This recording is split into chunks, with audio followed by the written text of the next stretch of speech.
C'est une terre battue par les vents. Une terre aussi rouge que l'océan qui l'entoure est bleu.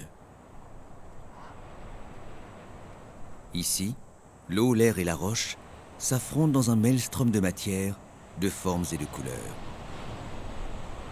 Ils façonnent un territoire à la beauté fascinante. Ce sol, riche en oxyde de fer, a valu à Madagascar son surnom d'île rouge. Lessivée par les pluies tropicales, balayée par de puissants cyclones, cette terre tourmentée contient peu d'éléments nutritifs fertilisants. Mais la nature est ici d'une générosité rare, et elle a réussi à engendrer un trésor inestimable, un sanctuaire écologique unique au monde. Pour la végétation, c'est un jardin d'Éden. Pour la faune, une arche de Noé. Cela fait 150 millions d'années que Madagascar s'est détaché de l'Afrique. Ainsi, sa faune a pu s'épanouir et évoluer tranquillement à l'abri des grands prédateurs qui sont apparus ultérieurement sur le continent. La biodiversité exceptionnelle de l'île Rouge s'explique également par la variété des reliefs et des climats. Protégée par une barrière montagneuse transversale, la partie ouest demeure relativement sèche. La côte est est au contraire très humide. Elle reçoit des trompes d'eau déversées par les nuages qui, poussés par les alizés, se heurtent aux contreforts des hauts plateaux.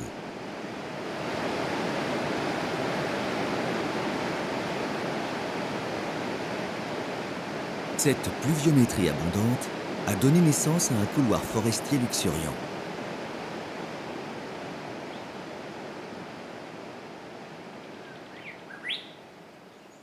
L'une des forêts pluviales les mieux préservées se trouve dans le parc national de Ranomafan.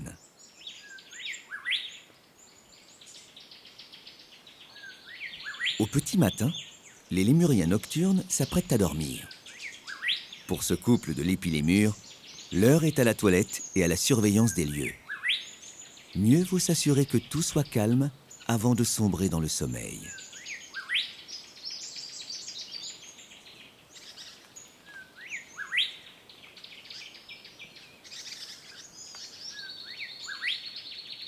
Pour autant, il n'est pas simple de s'endormir, tant l'éveil de la nature est source de distraction et de surprise.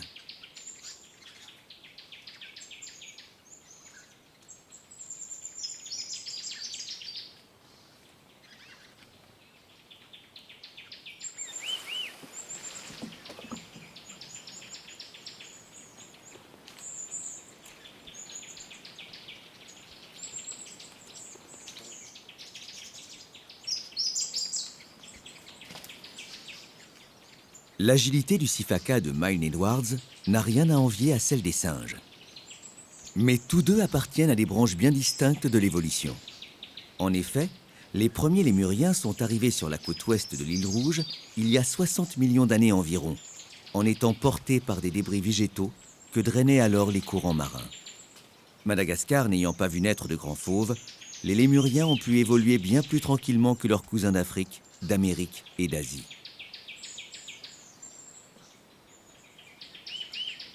Il n'empêche, les lois de l'évolution n'ont pas accordé à ce propithèque quelques centimètres de bras supplémentaires pour pouvoir se gratter le bas du dos. À moins que ce soit une astuce de la nature pour le forcer à tisser du lien social.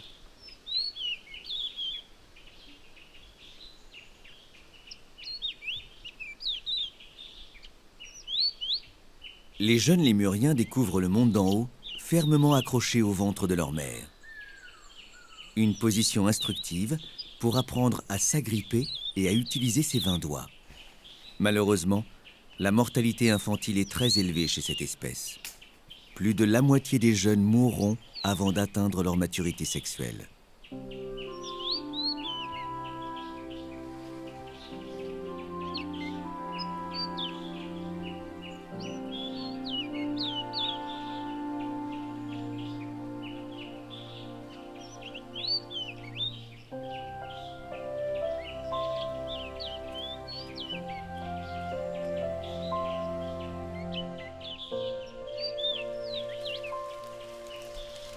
L'hiver austral correspond théoriquement à la saison sèche. Mais les forêts de l'est de Madagascar sont pourtant arrosées presque tous les soirs. Ce n'est agréable pour personne, mais sans doute faut-il y voir une nouvelle occasion de renforcer le lien social.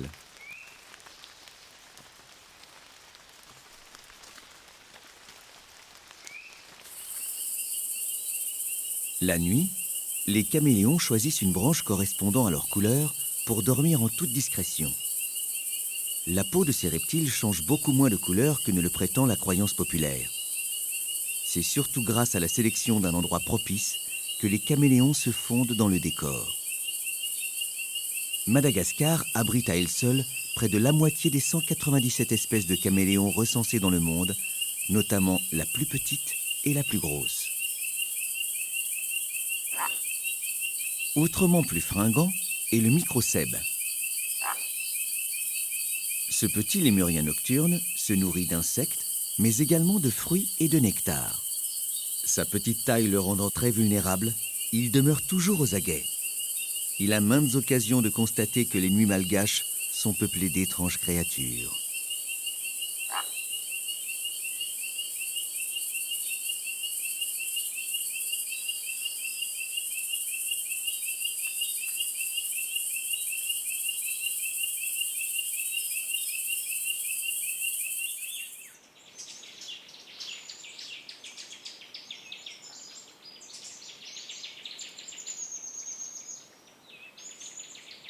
À chaque animal, son métabolisme.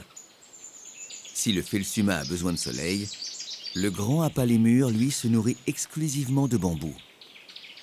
Cette dépendance à une seule plante est naturellement problématique pour la survie de l'espèce. D'autant qu'avec à peine un peu plus d'une centaine d'individus vivants, ce petit mammifère est classé en danger critique d'extinction.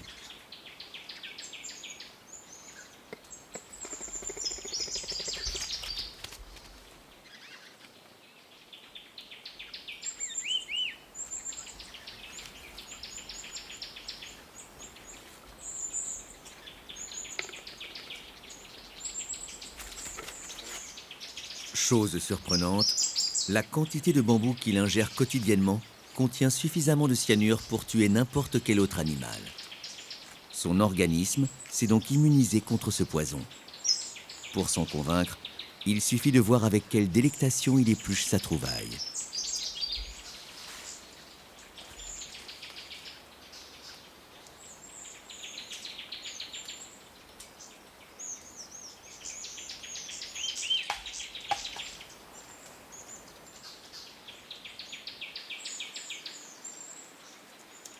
Le cœur du bambou est bien plus tendre et juteux.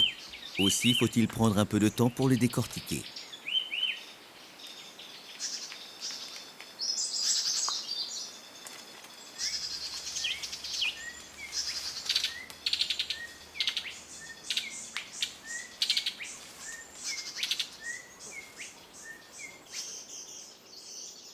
Un peu plus au nord s'étend la forêt de Maromisa. Cette nouvelle aire protégée résonne chaque matin d'étranges vocalises.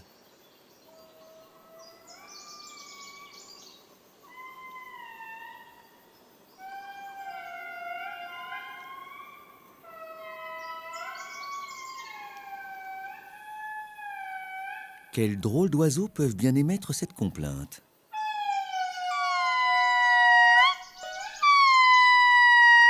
Cette chorale tonitruante est en fait orchestrée par le plus grand des lémuriens encore en vie, l'Indri Indri.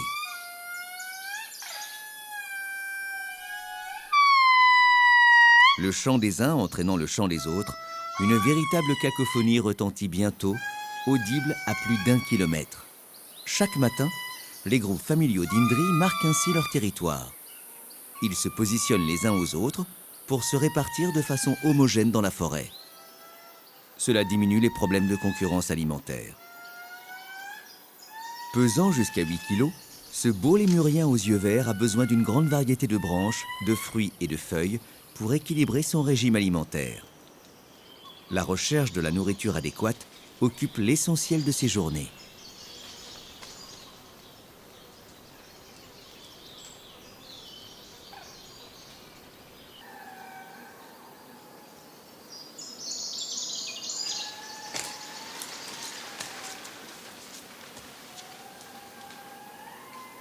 Les couples d'Indri s'unissent à vie.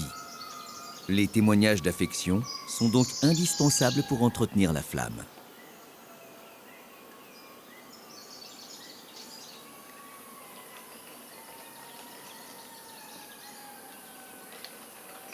L'absence de queue préhensible ne les empêche pas d'effectuer quelques galipettes dans les arbres.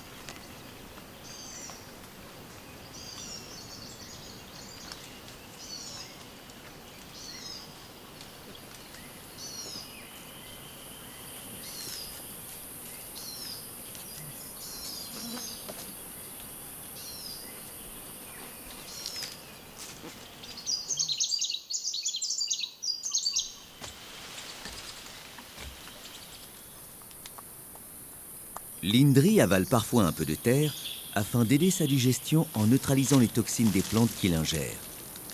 Il ne se doute pas que de l'autre côté du globe, au Pérou, les perroquets pratiquent le même genre d'automédication, la géophagie, pour les mêmes raisons.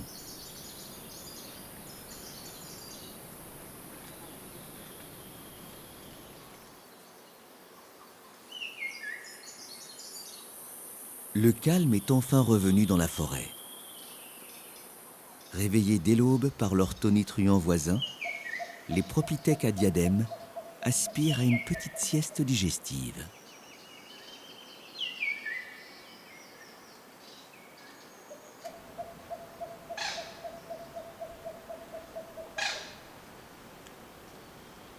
Les propithèques à diadème ne se nourrissent pas des mêmes plantes que les Indris, ce qui leur permet de cohabiter sur ce territoire.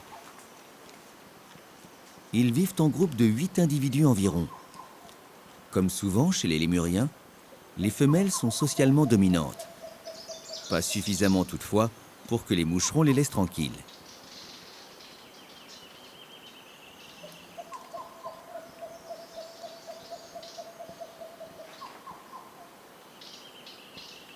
Mais puisque l'on veille sur leur sommeil, les propithèques peuvent s'endormir sereinement.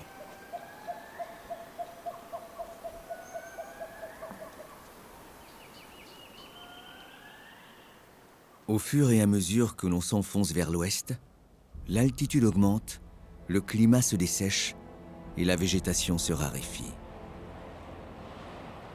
À quelques dizaines de kilomètres à peine des forêts humides, les hauts plateaux étendent leur immensité. Les nuages arrivent plus rarement jusqu'ici.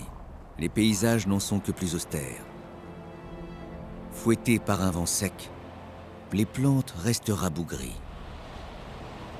Seules, fièrement dressées par les forces de la terre, des falaises granitiques s'élancent jusqu'à plus de 2000 mètres d'altitude.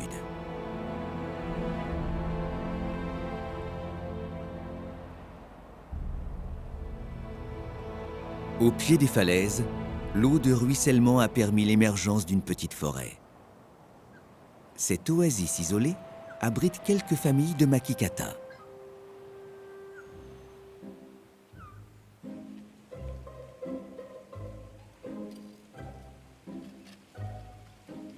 Avec sa queue annelée, son museau à truffe et ses yeux orange, c'est sans doute le plus célèbre des primates de Madagascar.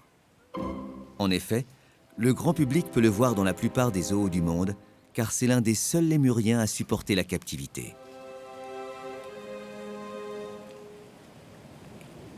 Le makikata n'est jamais aussi heureux que lorsqu'il est en famille, à partager un arbuste riche en nourriture. Reste à trouver les bonnes baies sans se laisser désarçonner par le vent.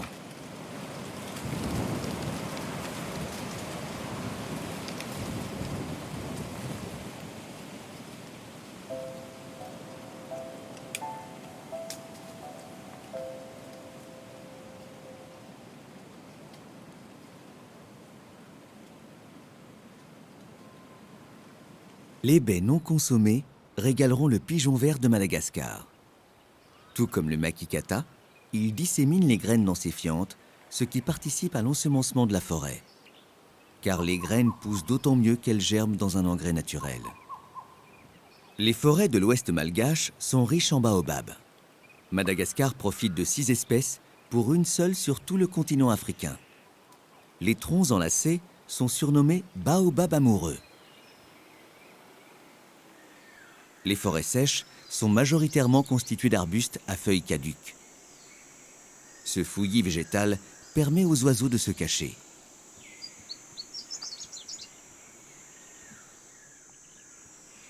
Si le drongo malgache demeure perché, le koa géant cherche sa pitance à terre.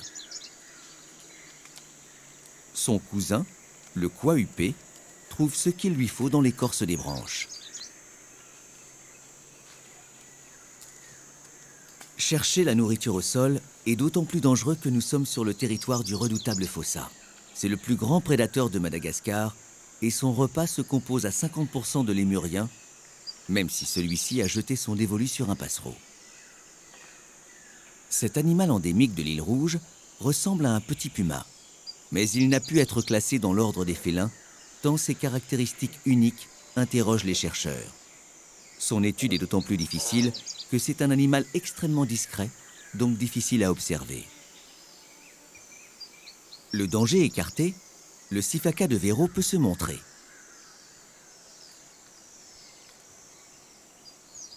Appartenant à la famille des Indradés, ce lémurien est pourtant presque 2 fois plus petit. Peut-être est-ce lié à son régime alimentaire, car en hiver, il ne reste plus beaucoup de feuilles à se mettre sous la dent.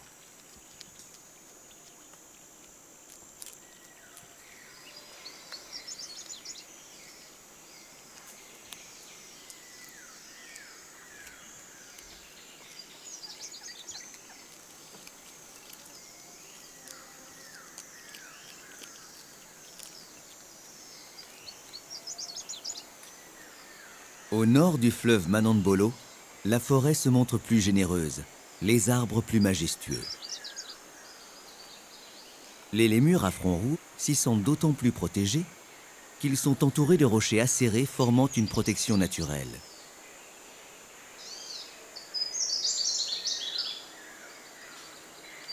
Les oiseaux vivant ici ont de la chance, car c'est vu du ciel qu'ils peuvent profiter au mieux de ce site géologique exceptionnel, classé au patrimoine naturel mondial de l'UNESCO, les Tsingy du Bemara.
Cette gigantesque cathédrale est formée de roches calcaires qui montent parfois jusqu'à 70 mètres.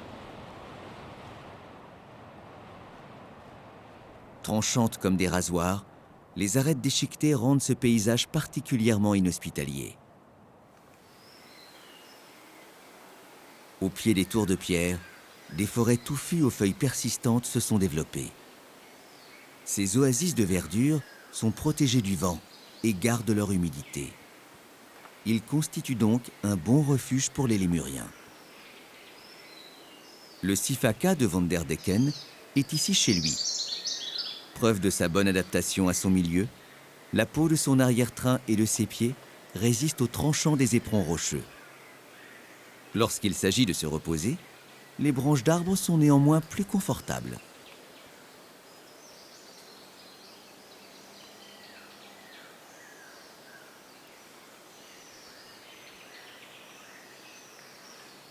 Roches et végétation se trouvent ainsi étroitement mêlées dans un labyrinthe minéral qui aura mis 200 millions d'années à se former.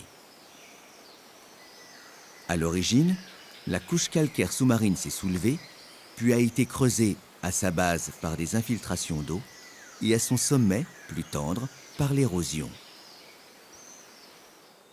Plus au sud, Le massif de l'Isle forme un plateau qui s'étend sur près de 100 km.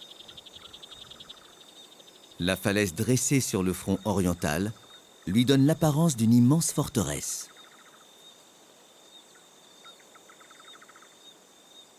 Heureusement, l'eau de ruissellement s'est infiltrée dans le massif, creusant des canyons de verdure.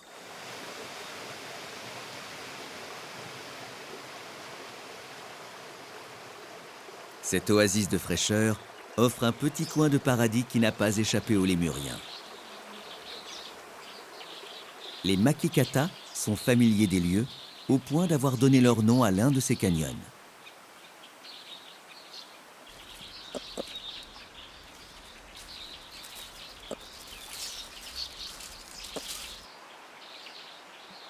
Après la sieste digestive, les Makikata remontent sur les hauteurs du canyon pour y passer la nuit. Dans ce havre de paix, les Lémuriens vivent tranquillement.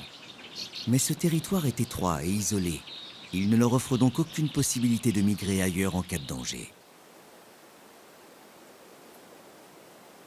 Car dès la sortie du canyon, certaines menaces pèsent sur la végétation, telles les invasions de criquets.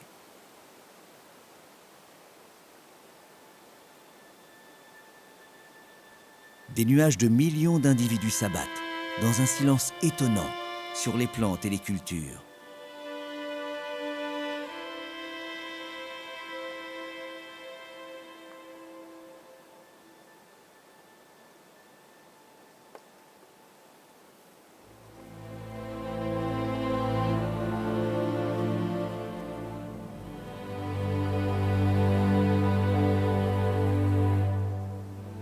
Malheureusement, ce problème ne fera que s'aggraver. Les paysans brûlent la végétation en pensant faire fuir les criquets, alors que ce faisant, ils détruisent les colonies de fourmis prédatrices des larves des criquets. Le versant occidental du massif de l'Isle présente un paysage moins abrupt. Il est constitué de blocs rocheux, au relief tourmenté, disséminés dans une savane qui ne dépareillerait pas en Afrique australe.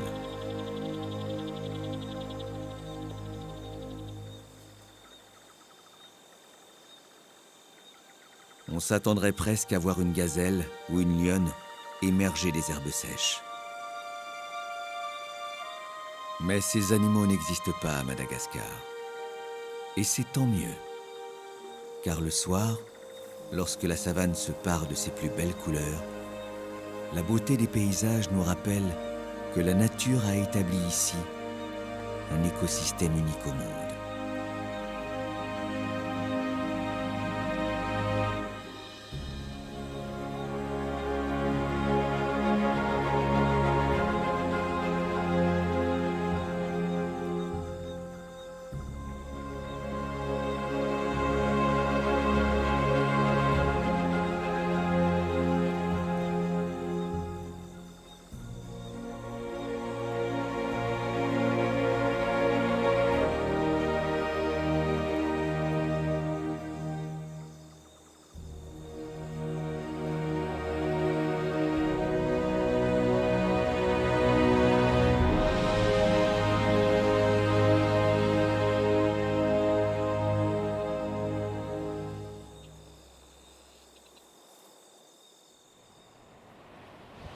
L'extrême nord de Madagascar ne présente pas une distinction climatique est-ouest aussi marquée que la partie centrale et sud du pays. Malgré un ensoleillement conséquent, le vent violent qui souffle en permanence a empêché un développement touristique balnéaire trop important.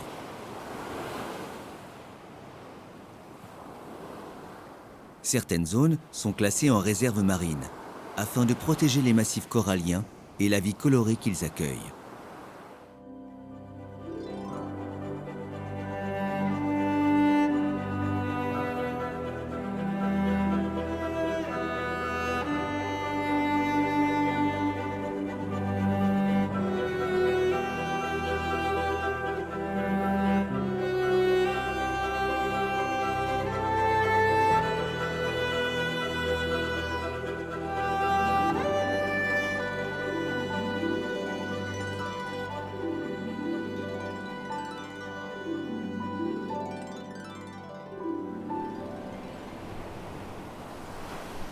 À quelques kilomètres des côtes se dresse la montagne d'Ambre, qui culmine à 1500 mètres d'altitude.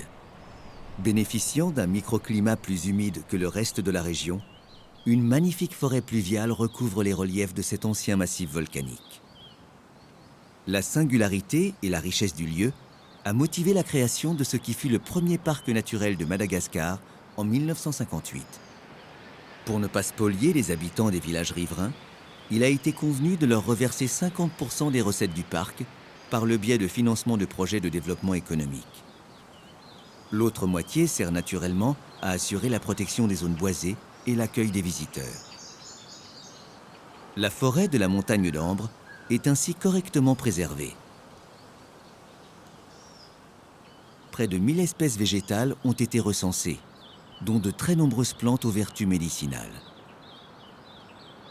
Les grands arbres étendent majestueusement leurs branches vers le ciel, comme pour protéger ce paradis des ardeurs du soleil. Le vent glisse néanmoins jusqu'au sol et vient fouetter les arbustes. Ainsi animée, la forêt semble d'autant plus vivante. Ce n'est pas le temps idéal pour les caméléons, qui aiment tant rester immobiles. Mais ce mâle de Kaluma ambrense a d'autres ambitions. Il a repéré une femelle de son espèce quelques branches plus haut. Se laissera-t-elle séduire ?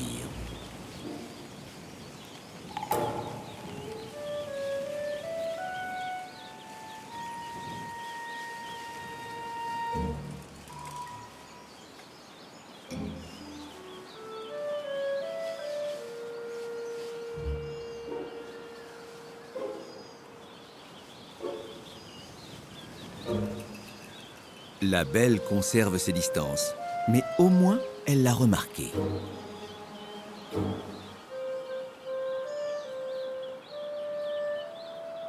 Des mouvements de tête bien appuyés devraient prouver sa virilité à la femelle.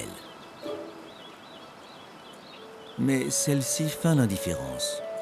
Ou pire, elle n'est peut-être réellement pas intéressée.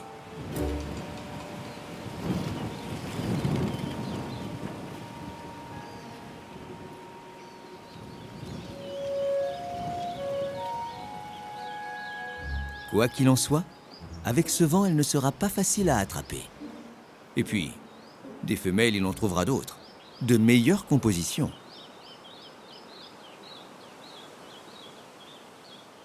En ce début de printemps, le caméléon n'est pas le seul à rechercher un peu de compagnie.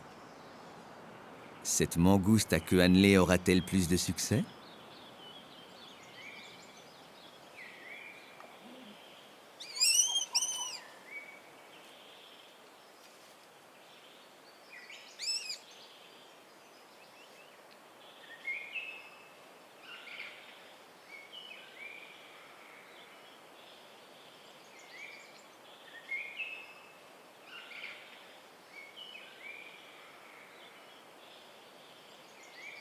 Pas facile de rester seul quand on a tant d'énergie à revendre.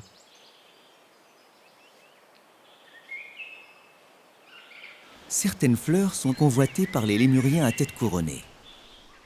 Ils se nourrissent principalement de fruits, mais se délectent avec un peu de nectar en saison.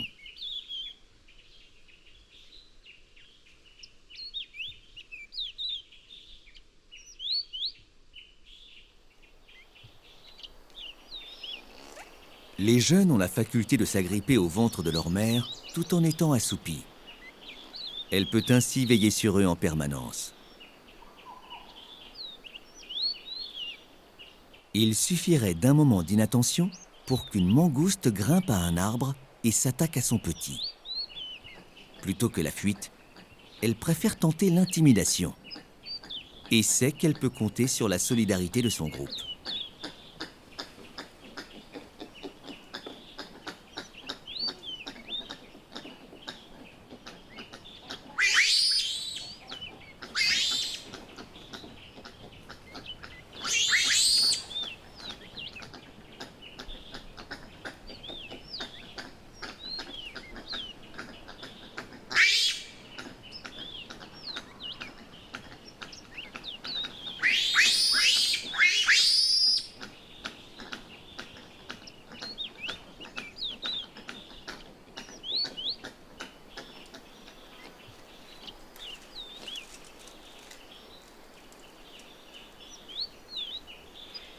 Le danger écarté, le groupe ne songe plus qu'à se détendre un peu.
À 100 km plus au sud, la forêt sèche du parc national de Lankaran se réveille lentement. C'est l'heure de la symphonie des oiseaux.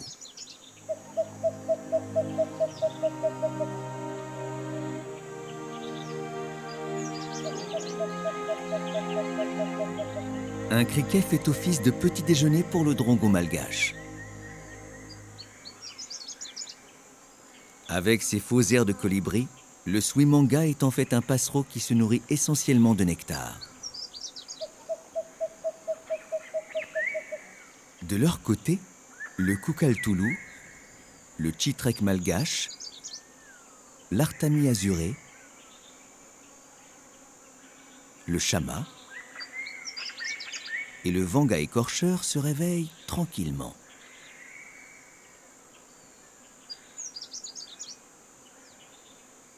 Ce lépilémur semble ignorer qu'il fait partie d'une espèce nocturne. À moins que ce soit la présence remuante d'une petite boule de poils qui l'empêche de trouver le sommeil.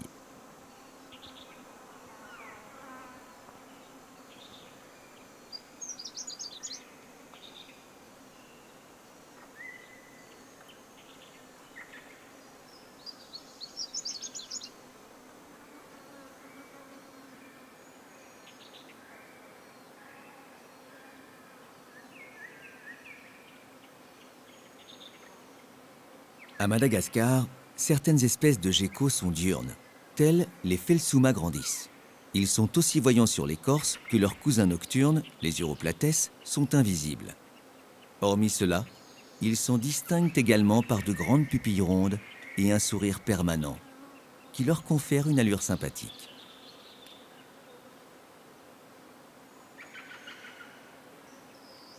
Ils peuvent grimper aux surfaces les plus lisses grâce aux lamelles adhérentes de leurs doigts. Cette adhésion opère par interaction de champs électriques de faible intensité au niveau moléculaire. Un mécanisme très efficace que les scientifiques tentent de reproduire artificiellement à une plus grande échelle. Plus à l'est se trouve le minuscule territoire du Propithèque à couronne dorée. Ce lémurien très rare, puisqu'il n'en existe plus que 3000 environ, vit en groupe de 5 ou 6 individus. Le soir, ils mangent aux arbres sans jamais s'éloigner à plus de 20 mètres les uns des autres. Chaque année, une seule femelle du groupe met au monde un petit, généralement en juillet. Le sevrage dure jusqu'à décembre, qui correspond au début du printemps et donc à l'apparition des jeunes pousses. Malheureusement, ce lémurien voit sa forêt ravagée un peu plus tous les jours, depuis que de l'or y a été découvert. Outre le dérangement causé par la présence des orpailleurs, toujours plus nombreux, le sol est creusé de toutes parts et les arbres terminent en charbon de bois. Au milieu de cette dévastation, les lémuriens cherchent un grand arbre en guise de refuge pour la nuit. Le monde que cette mère va laisser à son petit a bien changé.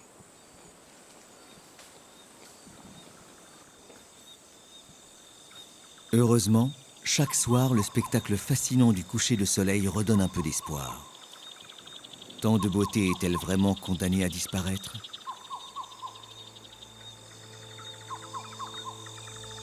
Si toutes les forêts malgaches sont menacées, certaines méritent une attention spécifique. Elles figurent alors sur une liste de l'UNESCO recensant le patrimoine mondial en péril, à l'instar du parc national de Marojejy.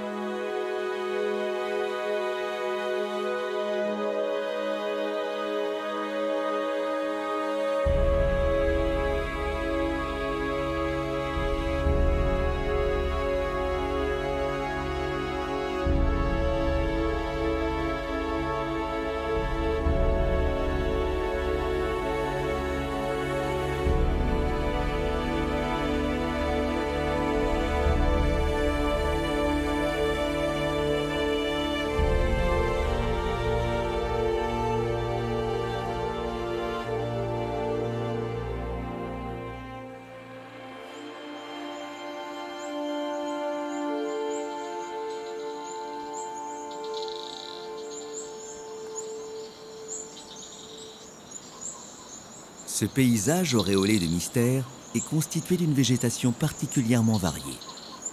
Ainsi, plus de 2000 espèces de plantes à fleurs ont été répertoriées.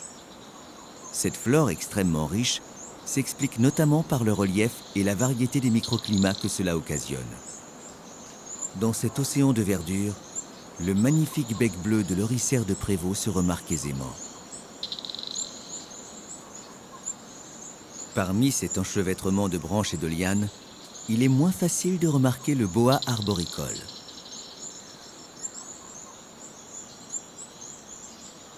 Mais en matière d'immobilité et de discrétion, les Uroplates, ou geckos à queue plate, règnent en maître.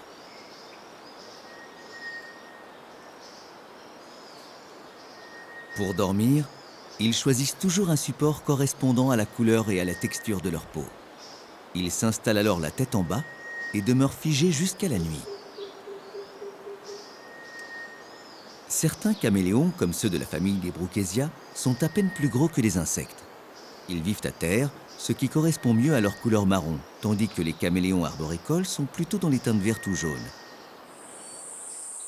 Les fluctuations de couleur de peau des caméléons répondent à un processus hormonal.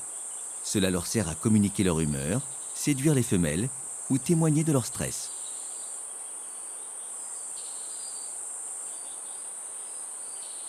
Le Furcifère pardalis est l'un des plus beaux, sauf lorsqu'il ouvre la gueule. Les caméléons ont la particularité d'avoir les deux yeux indépendants, ce qui leur permet de mieux surveiller les alentours. Lorsqu'ils repèrent une proie, leurs yeux se réalignent de façon à bénéficier d'une vision stéréoscopique permettant d'évaluer sa distance.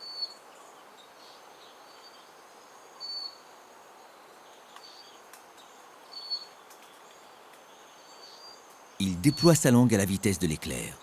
La proie est collée par la salive, mais également pincée par l'extrémité de la langue. Le Zostérops malgache est l'une des 100 espèces d'oiseaux qu'abrite le massif du Marojejy. Il subit la concurrence vocale du coie bleu, qui est en pleine saison de reproduction.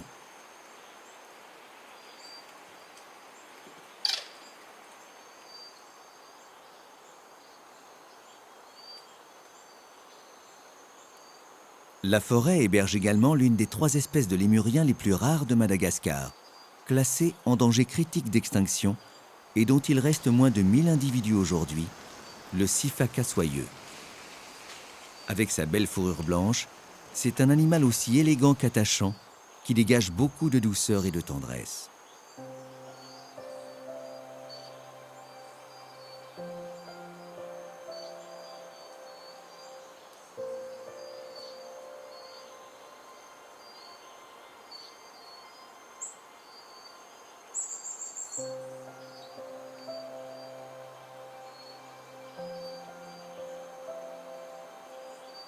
La gourmandise du Sifaka soyeux l'astreint à déployer de grands efforts pour atteindre la feuille qui l'intéresse. Mais heureusement, c'est un très bon équilibriste.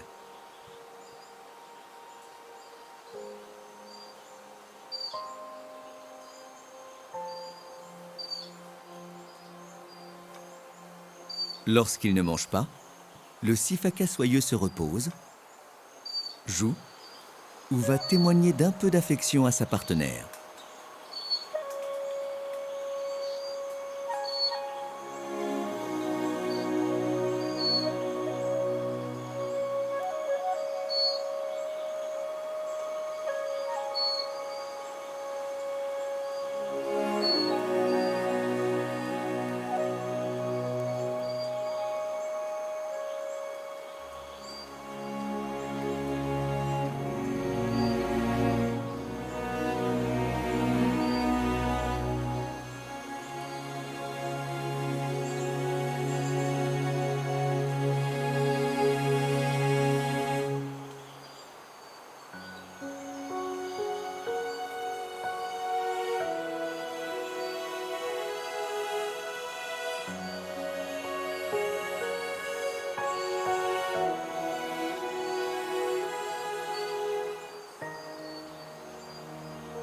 Avec ses yeux tristes et pensifs, ce primate est la parfaite incarnation de l'innocence animale. Cela ne l'empêche pas d'être illégalement chassé pour sa viande.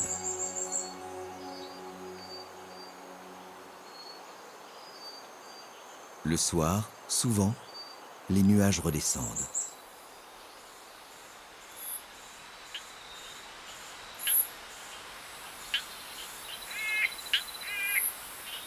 Enfin éveillé, l'Uroplatès part à la chasse aux insectes. Il attrape avec sa langue tout ce qui passe à sa portée.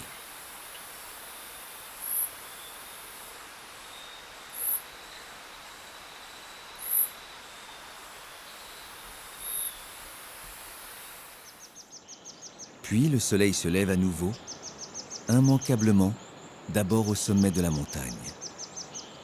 Avec cette nouvelle journée, le cycle de la vie continue.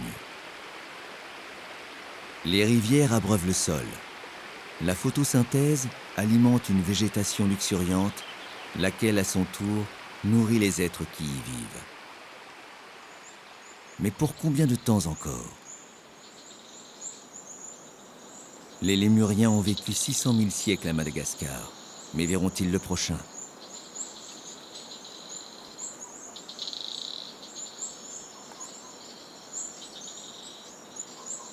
De même que l'on ne peut pas imaginer des poissons vivants sans eau, aucune espèce de lémurien ne supportera la disparition de la forêt. Car elle est tout pour eux. Elle les abrite et les nourrit. Et eux contribuent à la fertiliser et à disséminer les espèces végétales. Or, les forêts humides sont surexploitées. Même les parcs et réserves naturelles sont menacés. Et avec une population humaine qui s'accroît à très grande vitesse, le phénomène ne va faire qu'empirer. Les forêts sèches subissent le même fléau, et les espèces qui y vivent, telles le sifaka de Coquerel, voient leur territoire se réduire comme peau de chagrin. Beaucoup de naturalistes occidentaux sont conscients du problème, mais il faudrait que la population malgache elle-même réalise la richesse exceptionnelle de son patrimoine naturel. Heureusement, il y a des hommes qui souhaitent apprendre à leurs concitoyens à vivre en harmonie avec la nature. Ainsi, le professeur Jonah Ratsimbazafi, primatologue, passe beaucoup de temps sur le terrain à étudier les lémuriens. Il travaille notamment à sensibiliser la population riveraine des forêts pour l'encourager à diminuer son impact sur cet écosystème fragile. Car le constat qu'il dresse aujourd'hui est alarmant. Les lémuriens sont arboricoles, ils vivent dans la forêt. Et quand on regarde la vitesse de la déforestation depuis ces quelques années, c'est vraiment effrayant. Depuis que l'homme est arrivé à Madagascar, il y a environ 2500 ans, les forêts primaires ont perdu 90% de leur surface. Cela a engendré un cercle vicieux. Les terres défrichées s'érodent et les sols s'appauvrissent, offrant un spectacle de désolation. Le problème, c'est la culture sur brûlis que nous continuons encore ici à Madagascar. Pour bénéficier de terres cultivables, des incendies sauvages sont allumés partout dans le pays. Ils détruisent aveuglément des millions d'hectares de végétation, mais aussi la faune qu'elle abrite. C'est un paradis écologique qui part en fumée. Demain, qu'en restera-t-il, si ce n'est un horizon de cendres ?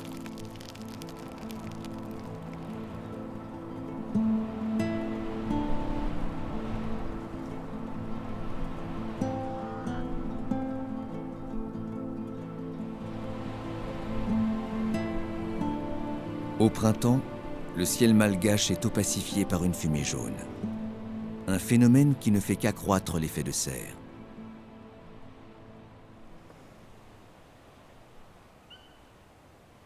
La culture sur brûlis permet de rendre les sols plus fertiles sur un très court terme.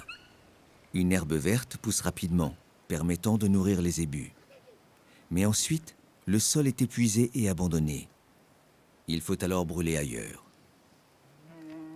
Toutes les espèces de lémuriens sont menacées d'extinction. 94% des lémuriens actuels sont en danger. À cause de la disparition de la forêt, les lémuriens vont disparaître. Donc il y a ces facteurs combinés. Déforestation, chasse, perte d'habitat, maladie et changement climatique. Madagascar étant un des pays les plus pauvres du monde, il est bien compréhensible que sa population pense d'abord à sa survie plutôt qu'à la préservation de la nature. La priorité consiste à trouver tous les jours de quoi nourrir sa famille. Il y a une forte dépendance de la population aux ressources naturelles. La population augmente. Donc là, il faut prévoir des stratégies. Sinon, ce sera trop tard. Donc, la réforestation, la restauration, le développement de l'écotourisme bénéfique pour la population locale surtout. La présence permanente dans la forêt, parce qu'à Madagascar, là où il n'y a pas de responsables, les gens font n'importe quoi. Il y a destruction quand il n'y a pas de responsables. Tant que la population est pauvre, moi j'ai peur qu'on peut sauver ces animaux, parce que des fois on discute pourquoi on dépense plus d'argent aux lémuriens et pas à l'homme. Pour moi, ça c'est vraiment un faux débat. Les lémuriens peuvent nous aider, les hommes, à améliorer notre survie. Et il y a beaucoup de cas actuellement, le cas d'Andacibé. Les guides locaux, ils gagnent beaucoup d'argent.